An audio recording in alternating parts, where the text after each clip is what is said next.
বুক ভরা কষ্ট নিয়ে কখনো আল্লাহর কাছে কেঁদেছ? সবাই যখন ঘুমে, চারিদিকে যখন নীরবতা থাকে, সেই সময় সেজদায় পড়ে কেঁদেছ? না কাঁদলে কাঁদো, ফুপিয়ে ফুপিয়ে কাঁদো।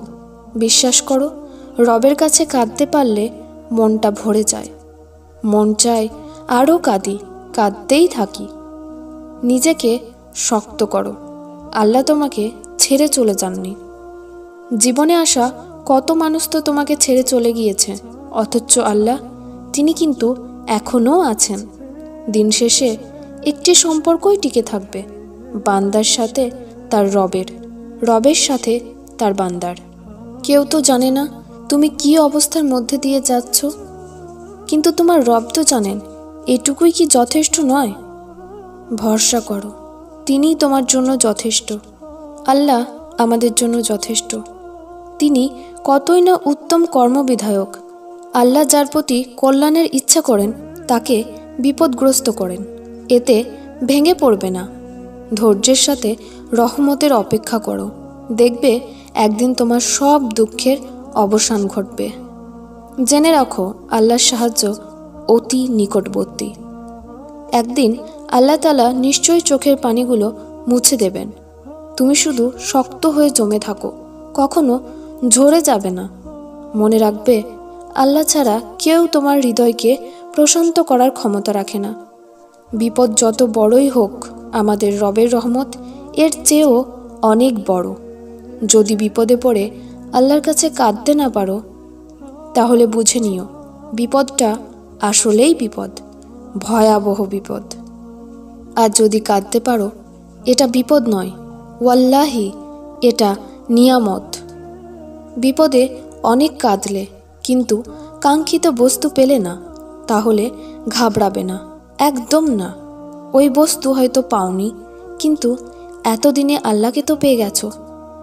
যদি সবর করতে পারো, তাহলে খালি হাতে ফিরবে না। দোয়ার জন্য ওঠা এই হাত শূন্য ফিরিয়ে দিতে আল্লাহ লজ্জা পান। মহান আল্লাহ তাআলা পবিত্র কোরআনে এরশাদ করেন, আমি অবশ্যই তোমাদেরকে কিছু না কিছু দিয়ে পরীক্ষায় ফেলবই, মাঝে মধ্যে তোমাদেরকে বিপদের আতঙ্ক, ক্ষুধার কষ্ট দিয়ে, সম্পদ, জীবন, পণ্য, ফল, ফসল হারানোর মধ্যে দিয়ে। আর যারা কষ্টের মধ্যেও ধৈর্য নিষ্ঠার সাথে চেষ্টা করে, তাদেরকে সুখবর দাও। আল বাকারা 155।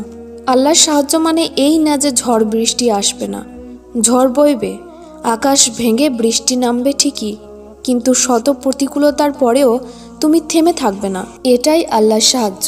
নানা বাধা উপেক্ষা করে তুমি এগিয়ে যাবে, এটাই আল্লাহর সাহায্য। সর্বাবস্থায় তুমি ধৈর্যের সাথে আল্লাহর উপর পরিপূর্ণ ভরসা করে ভালো কিছুর জন্য অপেক্ষা করবে, এটাই এক ধরনের আল্লাহর সাহায্য। সবাই ধৈর্য ধরতে পারে না, সবাই অপেক্ষা করতে পারে না। আল্লাহ বলেছেন, যে আল্লাহর উপর নির্ভর করে আল্লাহ তার জন্য যথেষ্ট। আল্লাহ তার উদ্দেশ্য পূর্ণ করবেন। নিশ্চয়ই আল্লাহ প্রত্যেক জিনিসের জন্য একটি সময়সীমা নির্ধারণ করে রেখেছেন। সূরা আত-তালাক আয়াত নাম্বার 3।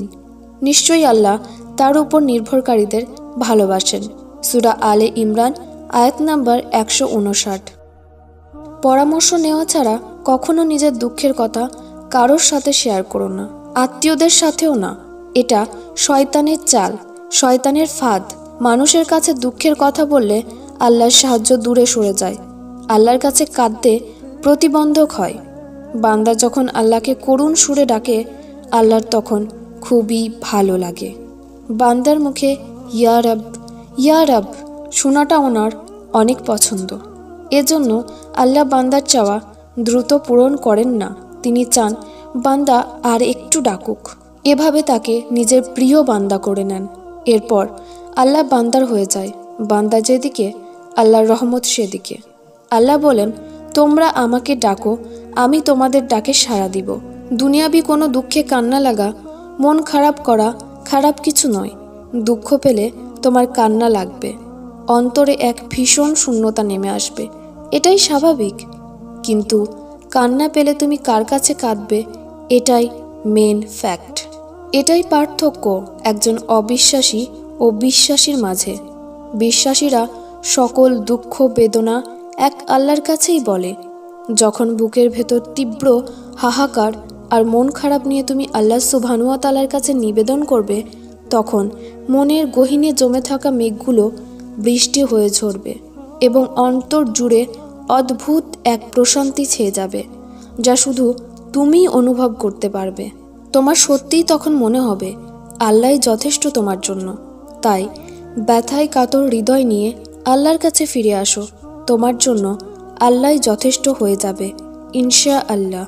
কারণ আল্লাহ তো প্রতিজ্ঞাই করেছেন, আর যে ব্যক্তি আল্লাহর উপর ভরসা করে তার জন্য তিনিই যথেষ্ট। নিশ্চয়ই আল্লাহ সুবহানাহু ওয়া তাআলা প্রতিশ্রুতির ব্যতিক্রম করেন না। নিশ্চয়ই কষ্টের সাথেই রয়েছে স্বস্তি। সূরা আল ইনসিরা আয়াত 6।